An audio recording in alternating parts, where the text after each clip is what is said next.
Cerremos por un momento nuestros ojos y vamos a hacer una oración. Padre, te agradecemos por este momento que nos permites pasar y te agradecemos, Señor, porque nos das estas manzanas, Señor, estas nuevas experiencias, Padre, que nos hacen recordar y estar conscientes, Señor, del gran amor que nos tienes y de que tú siempre estás presente y no estás callado. Ahora te pedimos, Dios, que esta palabra que hemos de hablar sea de revelación para todos, Señor, y que la pongamos por obra y no seamos solamente oidores de ella, sino también hacedores, Padre, en el nombre de Jesús. Amén. Vamos a abrir la palabra de Dios en Apocalipsis capítulo 2. Voy a leer los versos 6 y 7. Dice: pero tienes esto, que aborreces las obras de los nicolaítas, las cuales yo también aborrezco. El que tiene oído, oiga lo que el Espíritu dice a las iglesias. Al que venciere, le daré a comer del árbol de la vida, el cual está. Y también tienes a los que retienen la doctrina de los nicolaítas, la que yo también aborrezco. Por tanto, arrepiéntete, pues. Tienes a los que retienen la doctrina de los nicolaítas, la que yo también aborrezco. Por tanto, arrepiéntete, pues si no, vendré a ti pronto y pelearé contra ellos con la espada de mi boca. El que tiene oído, por tanto, arrepiéntete. Al que venciere, daré a comer del maná escondido, y le daré una piedrecita blanca y en la piedrecita escrita un nuevo nombre, el cual ninguno conoce sino aquel que lo recibe.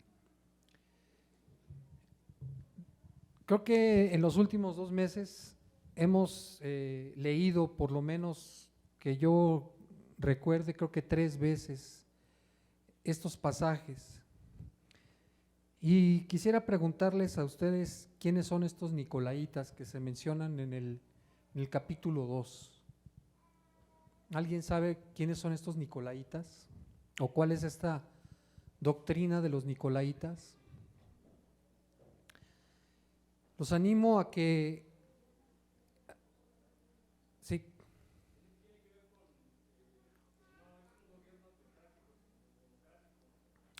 Más o menos, sí. Los animo, hermanos, a que cuando ustedes lean la palabra, busquen, como dice la palabra, metan su nariz entre línea y línea, entre letra y letra, entre palabra y palabra, para que estemos entendidos de lo que estamos leyendo. Porque si no entendemos quiénes son estos nicolaítas, la primera vez que lo leemos, si nos quedamos como que no es importante saberlo, no estamos entendiendo a qué se refiere. Y si nosotros nos ponemos a averiguar, a inquirir, a preguntar sobre de estas cosas, podemos entender el sentido en el que está hablando aquí Jesús a la iglesia. Decía hace rato que Jesús es el mismo ayer, hoy y por los siglos. Si esto sucedió hace 2000 años, que había una doctrina de los nicolaítas, será importante saber quiénes son los nicolaítas o qué doctrina se manejaba con los nicolaítas para ver si está aún presente en nuestro siglo. ¿Cómo podríamos reconocerlo si no sabemos quiénes son los nicolaítas o qué doctrina manejan estos nicolaítas? Si aún existen o si ya desaparecieron. Por eso es importante que nosotros estemos avispados, que estemos atentos, que estemos con el deseo de inquirir en la palabra y de conocer. Y ahora tenemos más recursos de los que se tenían hace incluso 30, 40 años. Cualquiera de nosotros puede entrar a internet, si no tiene una computadora propia, en un café de internet, o preguntarle a los hermanos qué son estos nicolaítas, para que estemos todos entendidos y todos crezcamos y vayamos a la madurez, que es a la que nos quiere llevar el Señor. Bueno, vamos a definir qué quiere decir esta doctrina de los nicolaítas. Para esto, la palabra nicolaítas es una palabra compuesta de otras 3 palabras griegas. La primera es nikos. Esta palabra significa conquista, victoria, triunfo, los conquistados y por extensión cualquier dominio sobre el vencido. Por ejemplo, de esta palabra nikos podemos entender, por ejemplo, andrónicos significa el hombre o por tanto será el hombre de conquista o el hombre que conquista. O podemos hablar de lo que significa la palabra Nicópolis, que significa ciudad conquistada. La segunda es la primera palabra de Nicolaitas es Nikos, la segunda palabra es Laos. Esta significa el pueblo. Nicolás es una contracción de Nicolaos, cuyo significado es victorioso sobre el pueblo. ¿De dónde tenemos? La tercera palabra, no me gustaría meterme en Honduras, y de ahí podemos definir que la palabra Nicolaitas significa el dominio sobre el vencido.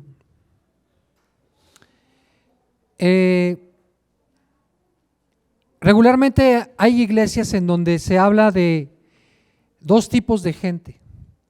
Unos que son los laicos, que ¿quiénes serían? ¿Quiénes serían laicos en una iglesia?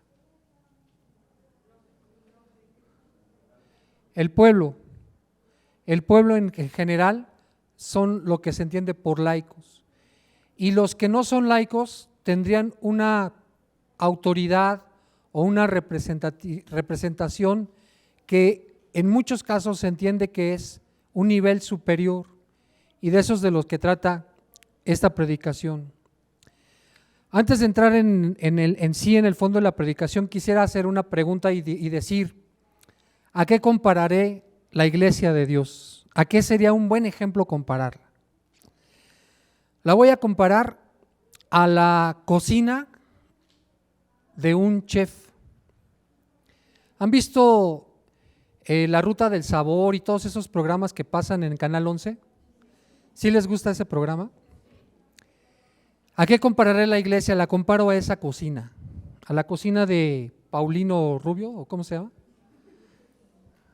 Esa cocina es como la iglesia de Dios.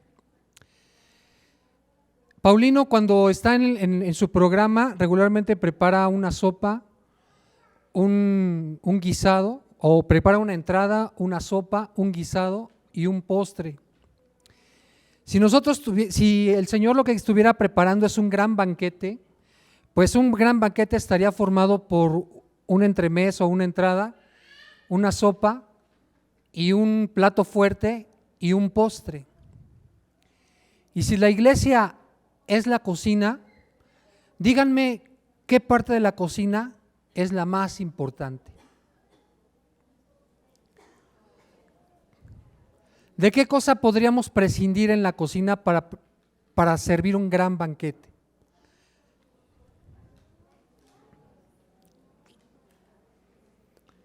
Los cuchillos, quizá. Hay cosas que se pueden sustituir, por ejemplo, una batidora, pues si no tienen batidora, pues tienen hay aparatitos ahí que tiene luego este chavo, regularmente saca batidoras eléctricas, pero yo he visto unos bastoncitos con un mango que tienen un como resorte y están batiendo ahí el huevo, no sé cómo se llaman. Y si no tienen, pues mi mamá, yo me acuerdo que sacaba un tenedor y estaba duro y duro, ¿no? Pero ¿qué cosa es lo más importante para preparar un gran banquete? ¿Qué? No, porque si tienen todos los ingredientes, pero no tienen estufa, no tienen fregadero en donde lavar las cosas, si no tienen el bowl donde van a mezclar, si no tienen todo, no lo pueden hacer. Así es la iglesia de Dios. No hay un miembro de esta iglesia y de toda la iglesia universal en el Señor que sea más importante que otro. No hay diferencia entre laicos y entre, ¿cómo se llaman los otros? Jerarcas o vaya, ministros, pues. ¿Sí me estoy dando a entender? Todos somos importantes. No hay uno que sea más importante que otro. Dirás en una cocina, bueno, pues a lo mejor podría no usar los azulejos. Si quieres tener una buena calidad de alimentos limpios, necesitas unos muros y unos pisos y un techo que sean lavables. Entonces, aunque no intervienen directamente en la preparación de los alimentos, forman parte del conjunto, como aquí. ¿Quién sabe aquí quién es el que hizo la limpieza o quiénes hicieron la limpieza este fin de semana para que estuviera esto limpio? Nunca se paran aquí, nunca los vemos, pero sin embargo siempre que venimos los baños están limpios, este lugar está acomodado, las sillas están en su lugar, no tienen polvo, no tengo que limpiar mi asiento, todo está limpio, todo está en su lugar. Es importante para el banquete que el Señor está preparando. Regularmente a quien vemos acá es al que predica o a los de la alabanza. ¿Serán ellos más importantes que los que están ahí sentados? Esto es de lo que trata la predicación. Los nicolaitas la doctrina de los nicolaitas es una doctrina que habla de jerarquías. Y en la iglesia el Señor no quiere que haya jerarquías. Todos somos importantes, todos hacemos una función. Lo que nos destaca a todos, Jesús dijo, el que quiera ser el número uno entre ustedes, ¿qué tiene que ser? Más hablador, más alto, más guapo. Fíjense, el pueblo de Israel, cuando no entendía esto, escogió a su rey porque era el más. ¿Qué dice? ¿Cómo escogieron a Saúl? Dice que sobresalía la cabeza de Saúl del hombro para arriba o sea, Saúl le sacaba una cabeza al más alto en Israel y era un hombre guapo, por eso lo escogieron. Pero el Señor no nos escoge el Señor quiere que todos sirvamos y no por nuestras capacidades ni por lo que sabemos o lo que no sabemos. Mira, Mateo 8 capítulo 23 del 8 al 11. Estamos entendidos que la iglesia es una gran cocina, ¿no? ¿Sí lo entendimos esto? No es la estufa no puede decir soy más importante que tú, porque entonces el tanque de gas diría no, porque sin mí no puedes calentar a nadie. Y el lavabo no podría decir es que yo soy más importante que tú porque sin mí no puedes lavar la lechuga y tener agua y etcétera, me lo estoy dando a entender. Y el cuchillo no podría decir es que sin mí no puedes partir el filete. Y el refrigerador diría es que sin mí no puedes congelar o enfriar la gelatina. Todos somos importantes, hasta el azulejo. Mateo 23 del 8 al 11 dice, mas vosotros no queráis ser llamados rabí, porque uno es vuestro maestro, el Cristo, y todos vosotros sois hermanos. Verso 9 de Mateo 23.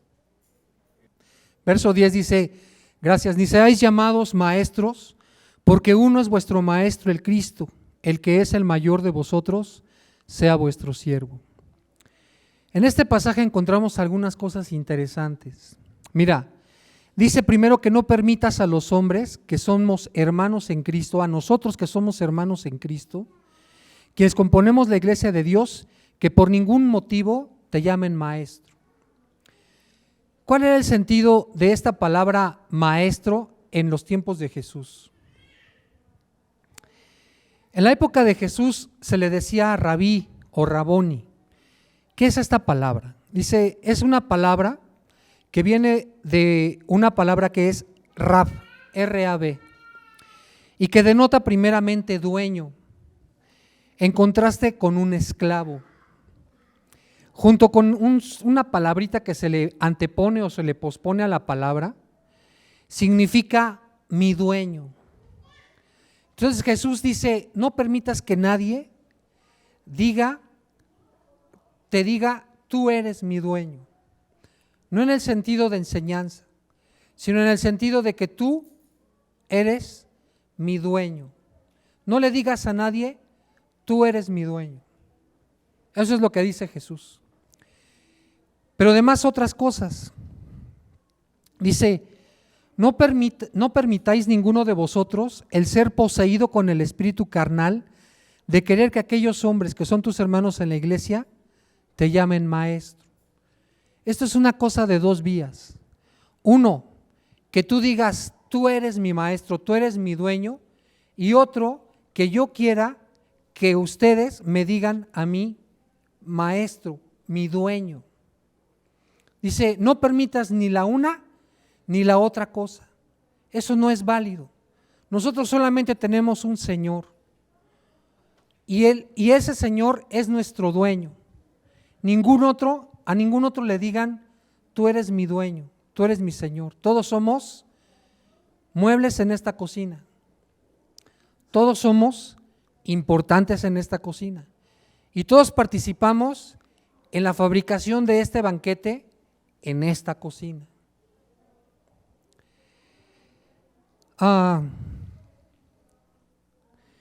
Un maestro es en el sentido en el que nosotros ahora conocemos esta palabra, es una persona que enseña un arte o una ciencia o un oficio, especialmente el que imparte el primer ciclo de enseñanza primaria o que tiene título para hacerlo. Aquí quiero que hagamos una reflexión. En el Antiguo Testamento, cuando el Señor le da la visión a Moisés de cómo quería Dios que hicieran el tabernáculo, hay unos versículos que a veces nos pasan por inadvertidos. Aquí regularmente, aquí yo he escuchado, algunos lo han dicho, algunos me lo han dicho, y los animo a que no lo hagan, que dicen, me gusta cómo predica este, me gusta lo que dijo este, me gusta cómo dijiste esto. Y eso, si lo contrastamos con lo que acabo de decir, no permitas que nadie te diga, ni que tú seas poseído de un espíritu carnal o de la intención carnal de que te digan esto, encaja perfectamente. ¿A qué es a lo que voy? Cuando Dios le decía la visión a Moisés de cómo quería que hicieran el tabernáculo y cada uno de los muebles del tabernáculo, hay una parte en la que dice que le iba a poner la inteligencia y la habilidad y la gracia suficiente a algunos hombres para que hicieran las cosas como Dios lo quería. ¿Qué estoy tratando de decir? Que el diseño del arca era un diseño sencillo, entre comillas. Dice, te harás un cajón de madera de gómer, de tantas dimensiones, lo vas a forrar con oro por dentro y por fuera, y le vas a poner como tapa una placa de oro y encima 2 querubines que no se tienen que estar viendo y extenderán sus alas hacia el frente y hacia atrás. Con esas direcciones, ¿podríamos hacer una caja? Sí, pero era un arte. Se requiere una habilidad especial para decorar las cosas, la cornisa. Los anillos, porque en los anillos iban a cruzar unas barras de madera de acacia recubiertas de oro con las cuales iban a cargar el arca.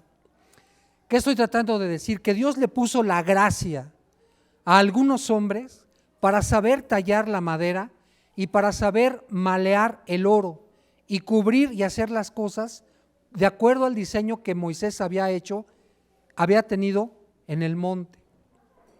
Si eso lo pasamos a nuestra época, hay gente que dice, a mí me gusta cómo predica sutano. Yo pregunto, ¿ese sutano que te gusta cómo predica así porque es muy salsa?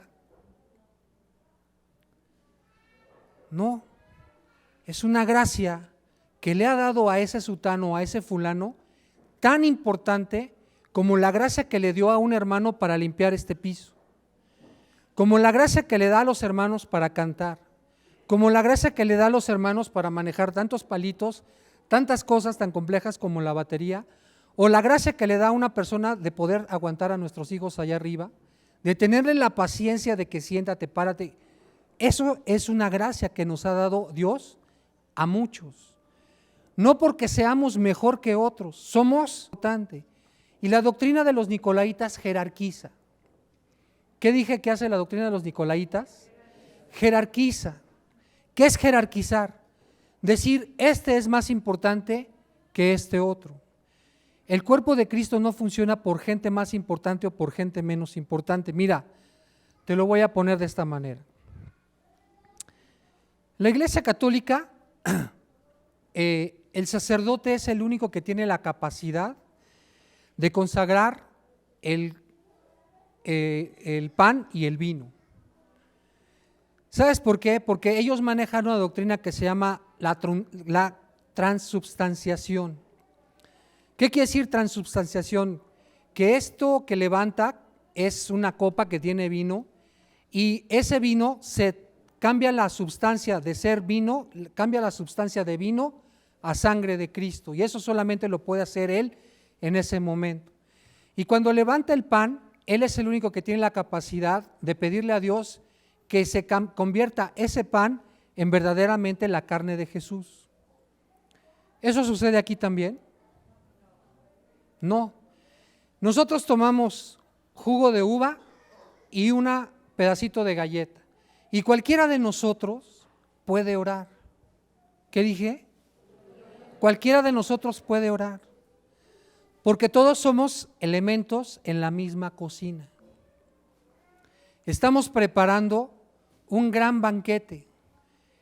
Estamos, entre comillas, porque estamos siendo usados por un chef magnífico para preparar un gran banquete.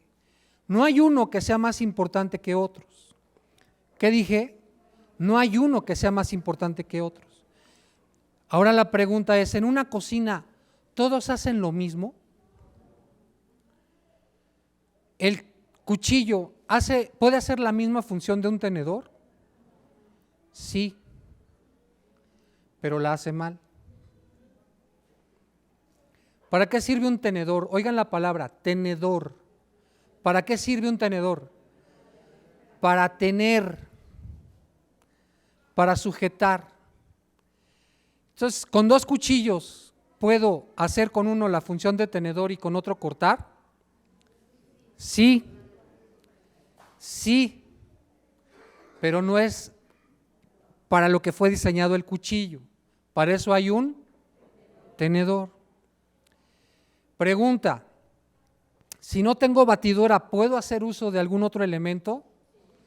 Sí, pero sería mejor que tuviera batidora, porque así no tengo que estar moviéndole y puedo poner los elementos que voy a batir, digamos huevo, clara de huevo, lo que sea, lo dejo ahí y se está batiendo solito en lo que yo estoy atendiendo otra situación dentro de la cocina. ¿Cuál es el más importante? No hay más importante, hay funciones diferentes. Funciones diferentes. Pasándolo a la iglesia, ¿cuáles son las funciones que a nosotros nos parecen más importantes? Predicar, dijeron. ¿Qué otra?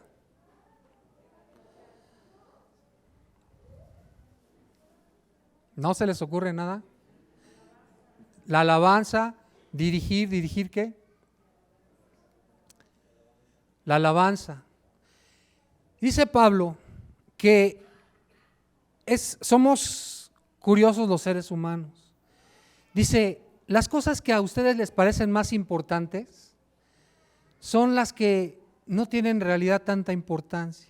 Mira, si vas a ir a una fiesta, ¿qué es lo que debe de estar bien presentado?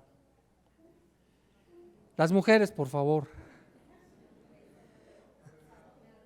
Número 1, el cabello. Si no se lo saben arreglar, es indispensable ir con tiempo a hacer la cita en el salón de belleza para que les pinten el pelo, se los arreglen y que queden bien. Maquillaje.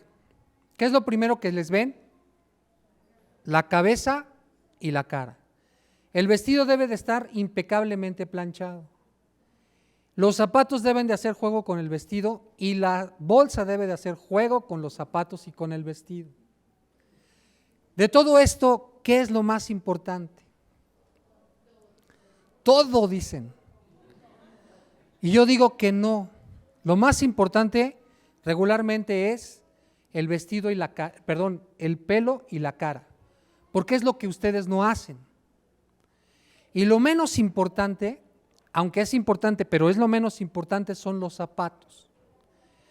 Después de una fiesta, cuando llegan a su casa, cuando se suben al carro, ¿qué es lo primero que botan?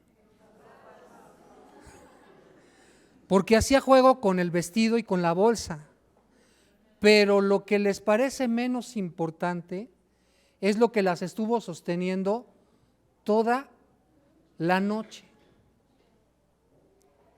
Nunca buscan que los zapatos sean cómodos. Así vemos a la iglesia muchos. Lo que nos parece a nosotros más importante, el que toca la guitarra, el que dirige y el que predica. Los demás, pues importan, pero esos son los importantes. No, eso es una doctrina nicolaíta, es una jerarquía. Todos somos importantes. ¿Qué dije? Pero también dije hace rato que todos tenemos funciones diferentes.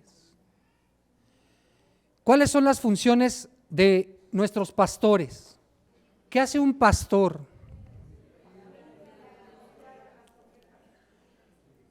Un pastor está al cuidado del rebaño. Ese pastor es el encargado de que las ovejas estén sanas en primer lugar, que se alimenten bien de pastos, buenos pastos, y de que tengan aguas mansas en reposo para que ni siquiera se expanden cuando tomen agua. Esa es una función. ¿Qué función es más importante o de mayor jerarquía? ¿Esa o los hermanos que limpian la iglesia? ¿Sí me estoy dando a entender? Es decir, tenemos funciones diferentes, pero estamos metidos en la cocina preparando con nosotros. Un chef está preparando un gran banquete. ¿Qué olla es más importante? La que prepara donde donde pones a hervir el agua para meter el espagueti, o el refractario en donde vas a cocer en el horno la pierna de puerco. ¿Qué es más importante? Las dos son iguales, tienen funciones diferentes. ¿Sí o no? El peligro de la doctrina de los nicolaitas está en jerarquizar, en que yo no le puedo decir nada a este pastor porque es superior a mí. ¿Superior a ti en qué? ¿En gracia? ¿En honra? ¿En qué es superior a ti?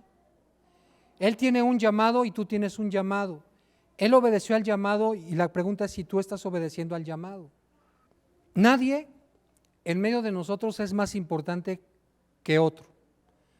Como he dicho, tenemos funciones diferentes. Mira, hay un ejemplo que quiero darte de lo que sucede en algunas regiones. Esta, por cierto, es un estudio que saqué de internet de un hermano que se llama Eloy García, que compartió en Santiago de Chile en diciembre del 96. Y este hermano dice, entre muchas otras cosas, esto que te voy a decir. Dice, en algunas regiones donde el pastoreo es la actividad preponderante, se ve muchas veces a los pastores salir de los pueblos con sus ovejas encaminándose hacia los verdes pastos. Temprano en la mañana, al despertar el alba, los pastores comienzan a preparar sus ovejas para el día. Con sus alforjas a cuestas y rodeados de sus perros, abren los corrales para que éstas salgan. Todas se arremolinan alrededor de los pastores, alejadas de los perros, en espera de señal de marcha. Esta se da cuando el pastor, apoyado en su largo cayado, comienza a caminar por las calles del pueblo.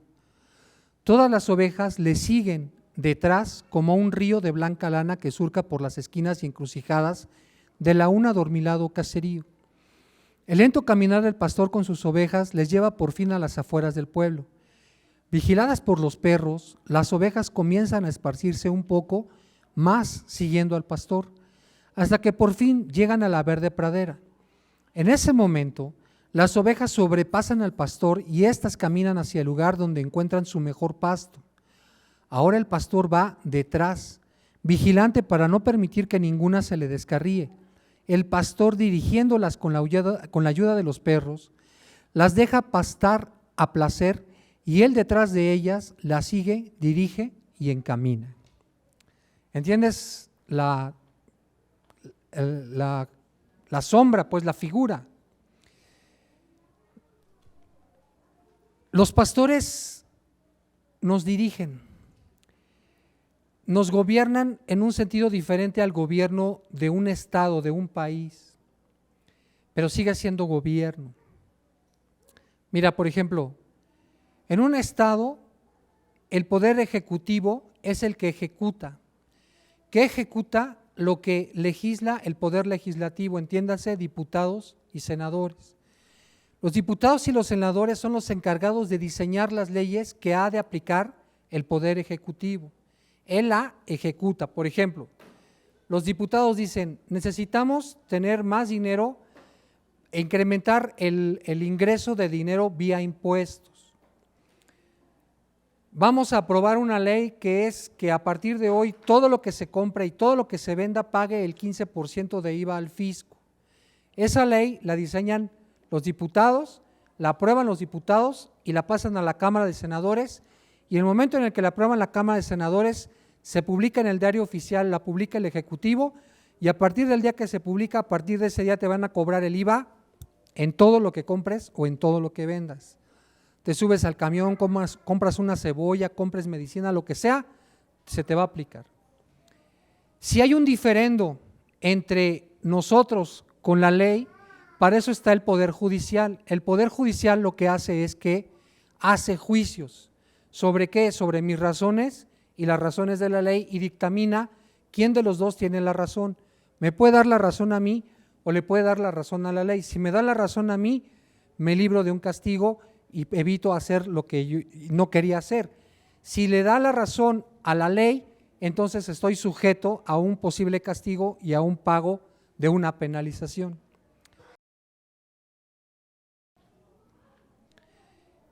¿Hay un poder ejecutivo, un legislativo y un judicial? Pues no, pero sí hay orden en la iglesia, hay un gobierno, no como el humano. Ponía hace rato nuestro hermano Benjamín un ejemplo. Dice, por ejemplo, ¿ustedes creen que cuando se suben aquí o nos subimos aquí los hermanos, nos subimos a ver a quién le late predicar hoy? ¿Cómo se imaginan que nos subimos aquí? Hay un gobierno, hay un orden. ¿Quién estableció ese gobierno o ese orden? El encargado. Hay uno que hace una función de establecer un orden. Se hace un calendario del mes y dice, fulano va a predicar el miércoles y hay una reserva para el miércoles.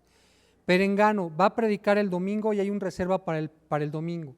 Sutano va a dirigir la oración y de reserva está, y todo está gobernado, está dirigido. ¿Está jerarquizando sobre de mí?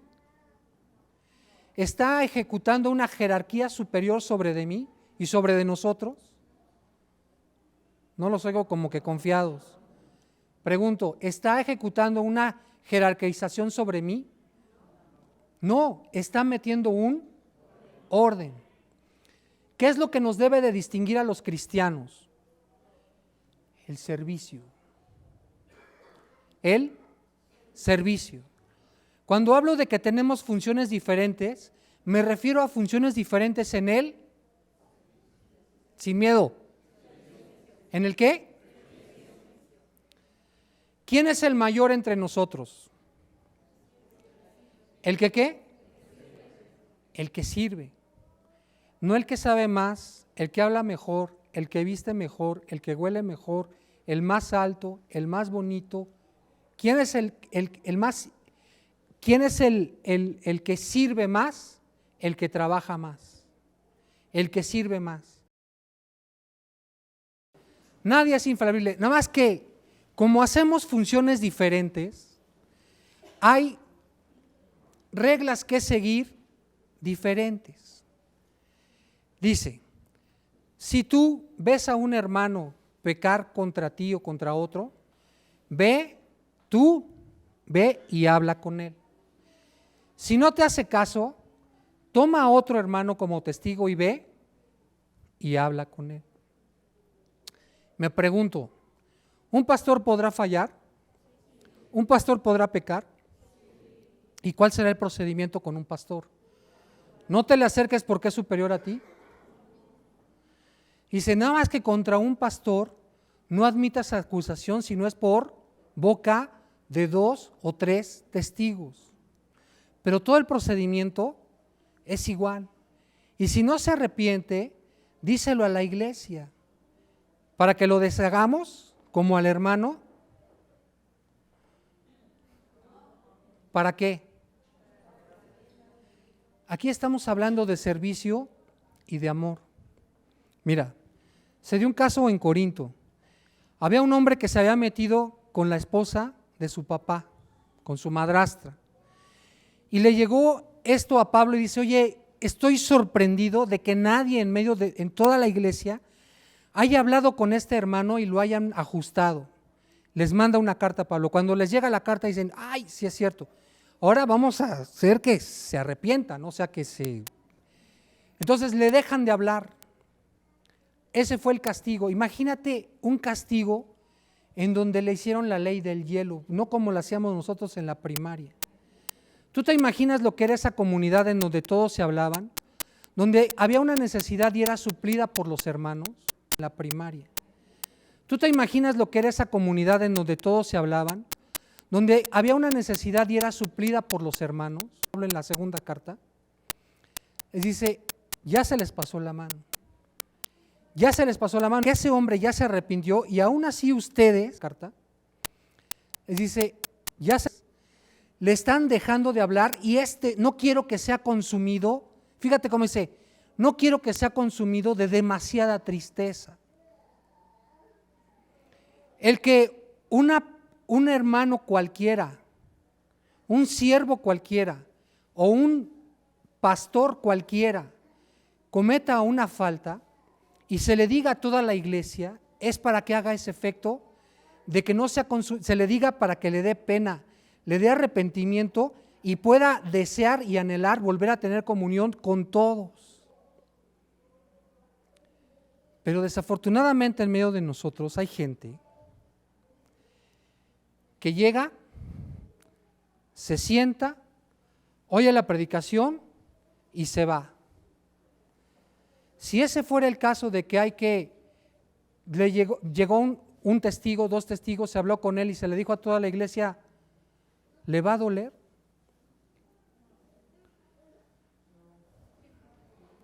¿Le va a doler?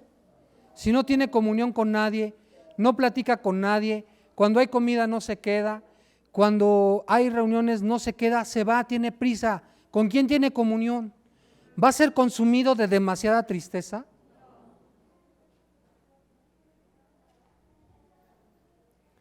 Pero yo supongo que un pastor o cualquier otro que cae en una falta, en el momento en el que me dejan de hablar los hermanos, el otro día preguntaban, ¿qué cosa, decía Daniel, el pastor Daniel, qué cosa te hace feliz? No, pues el día que me convertí y empiezan a decir, a mí ¿sabes qué me hace feliz? El otro día lo descubrí, estar con los hermanos, eso me hace feliz, de verdad. O sea, no es coba ni nada. Yo voy a comer a casa de un hermano, voy a un restaurante a comer con un hermano y se me pasa el tiempo. El otro día fuimos a comer a casa de Gaby y le digo, ya vámonos a hallarla y empezamos a platicar, guiri. Se me quitó el cansancio, se me quitó todo y dices, es que me siento bien con los hermanos. Si a mí me castigaran de esa manera, déjenle de hablar, háganle la ley del hielo, Ubaldo, a mí sí me dolería. ¿Cuál es la función de un pastor? Es una función diferente a todos los demás que también estamos llamados. ¿Cuál es más importante? No hay uno más importante, todos somos importantes con funciones diferentes. Que nos preside en el Señor, ¿es más importante? No. ¿Qué sería más importante? Que muriéndose Él, la iglesia se deshace. Eso no. Si fuera más importante. Pero como la obra es del Señor, si uno se muere, si se mueren los hermanos que este sábado limpiaron la iglesia, pues tienen que levantarse otros a limpiar la iglesia. Quizá no esté limpia para ese domingo, pero para el siguiente se volvió a hacer otro calendario. Y como esto, en todo, ¿quién es el más importante? El que sirve. El que quiera ser el primero entre ustedes, que sirva. ¿Que qué? No que hable más bonito, que haya estudiado más, que sea más importante, que sea más alto, que vista mejor, que tenga más dinero, que tenga el mejor coche. No, ¿el qué? Eso es importante. Es importante que lo sepas y es importante que todos lo sepamos. Mira, dice Pablo. Bueno, primero en Primera de Pedro 5 del 1 al 6. Dice: ruego a los ancianos que están entre vosotros, yo anciano también con ellos y testigo de las aflicciones de Cristo, que soy también participante de la gloria que ha de ser revelada. ¿Qué les dice? ¿Qué les ruega? Apacentad la grey de Dios, que está entre vosotros, teniendo cuidado de ella, no por fuerza, sino voluntariamente, no por ganancia deshonesta, sino de ánimo pronto, y no como teniendo señorío sobre las heredades del Señor, sino siendo desechados de la grey. Fíjate, dice, no como teniendo señorío. ¿Qué es tener señorío? ¿Te acuerdas del ejemplo del centurión que le dice, oye, mi hija está enferma? Y le dice Jesús, bueno, voy a tu casa. Le dice, no, mira, yo estoy a cargo de 100 soldados. Un centurión estaba a cargo de 100. Y le digo a este, ve, y ese tenía señorío. Ese le daba una orden e iba. Eso es tener señorío. Aquí lo que nos dice es, apacienta la grey de Dios. ¿Qué es apacentar? Dice, apacentar, según el diccionario, es dar pasto a los ganados. ¿Qué es lo que la descripción que hace el hermano de los pastores? Dice, mira, las ovejas lo van siguiendo a él, van en las calles y los perros van atrás. Pero cuando salen del pueblo, las ovejas se abren sin esparcirse mucho. Pero cuando llegan al lugar en donde el pastor ha estado observando, sabe, tiene la experiencia, están los pastos, las aguas mansas, calmadas, limpias, ahí sí las ovejas se esparcen a sus anchas.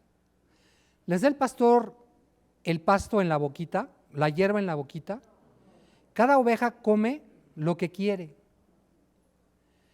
Y para eso tiene a los perros, para que estén vigilando. El pastor está vigilando. ¿Está gobernando?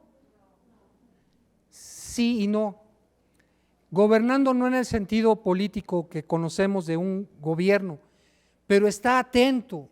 Es la labor que Dios, la función que Dios le dio a él en esta cocina, la de vigilar. Tiene perros que no permite que las ovejas se alejen. Y cuando una se aleja, dice, deja las 99 y va tras la que se perdió. Esa es la función de un pastor. Ese es un pastor que sirve. Y como tú y como yo que somos congregantes debemos de servir. Ahora, dice primera carta de Timoteo, dice en el 5:17, dice, los ancianos que gobiernan bien sean tenidos por dignos de doble honor, mayormente los que trabajan en predicar y enseñar. Mira, dice, los ancianos que gobiernan bien. Yo busqué en un Nuevo Testamento interlineal griego-español, y la palabra que traducen como gobernar es una palabra griega que es proestotes y que quiere decir dirigen. Aunque la función de los pastores es la de gobernar, déjame sustituirla por la palabra dirigir, porque no es en el sentido político humano como nos gobiernan, es en el sentido espiritual en el que nos dirigen. Porque dime, ¿quién está aquí a la fuerza que lo haya amenazado Benjamín o Marco o Daniel y que le diga, tú no te puedes ir de esta iglesia? ¿Alguno está así? ¿Y a quién cuando se quiere ir de la iglesia le cierran la puerta y le dice, tú no te puedes ir? Nadie. Entonces quiere decir que nos sirven pastos, nos ponen en lugares donde abunda el buen pasto, donde hay buena agua, tranquila, reposada, no hay rápidos en el río, y nosotros tomamos lo que queremos, y el día que queremos nos podemos ir porque no nos gobiernan. Pero si ven que nos estamos alejando de los pastos que nos han sido señalados, ¿qué va a suceder con el pastor? Ven para acá, te va a jalar, te va a reunir con el grueso del rebaño. Hay muchas historias acerca de pastores, o sea, de pastores que verdaderamente cuidan ovejas. Dicen, por ejemplo, que cuando hay ovejas que son aferradas, que son necias, que se quieren ir y que se van, dice que una historia que he escuchado es que traen a la ovejita, le rompen una pata y se la cuelgan en el hombro.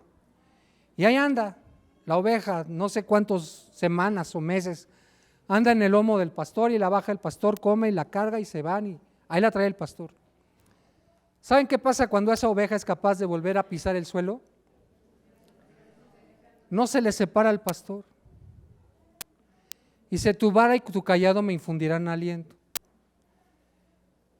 Y bueno, nos jala con el callado, nos da un varazo y para allá no, vente para acá. Las ovejas se espantan. ¿Alguien ha visto la película esa de Babe, el puerquito valiente? Cuando llega Babe con las ovejas, dice un lobo, ¿no? Y los perros dicen, son unas ovejas tontas, de todos se espantan. Y esa es la actitud que tenemos como rebaño, no que seamos tontas, pero no tenemos el discernimiento para saber. Por eso Dios establece una función diferente. De ovejas mismas levanta un pastor o un grupo de pastores. ¿Alguien está triste? Dice Timoteo otra vez, dice, los ancianos que gobiernan o que dirigen bien sean tenidos por dignos de doble honor. Dignos de doble honor es tocar fanfarrias y trompetas cuando el pastor va a predicar, es besarle la mano como al cardenal y como al obispo. ¿Qué es tenerlos por dignos de doble honor? Respeto, al que respeto, al que honra, honra. Pero aquí se refiere a pastores que predican y que enseñan. Y se refiere también a una situación económica. Si todos somos iguales, entonces ¿por qué el pastor vive de los diezmos? Porque tenemos funciones diferentes. Te lo voy a poner en ejemplos de ollas y de sartenes, ¿no? Dime, ¿tallarás de la misma manera una sartén que has tenido mucho tiempo en el fuego con aceite, que se le pegó, no sé, el huevo? ¿Cómo lo tallas? Con una fibra metálica, ¿no? ¿No lo quieres? No, lo quieres dejar limpio. Y una olla en donde pusiste a hervir agua para preparar un espagueti, ¿cómo la vas a tallar? ¿Igual de duro? A esa sí la quieres o es tu consentida. No, hacemos funciones diferentes. Porque hacemos funciones diferentes, nosotros tenemos un trabajo y vivimos de él. Ellos también tienen un trabajo y viven de esto. Dice, tenlos por dignos de doble honor. Ahora le vas a besar la una mano y la otra. ¿Es lo que está diciendo? No. Hacemos funciones diferentes aunque todos formamos parte de la misma cocina. ¿Tienen alguna duda? ¿Algún comentario? El que quiera ser más importante en el reino de Dios, ¿qué tiene que hacer? Nada más. Señor, te agradecemos por este momento que nos has permitido meditar en tu palabra y te pedimos, Dios, que todos podamos estar unánimes. Como dice tu palabra en Hechos, estaban no solamente juntos, sino que estaban unánimes. Eso es lo que anhelamos en esta iglesia, Señor,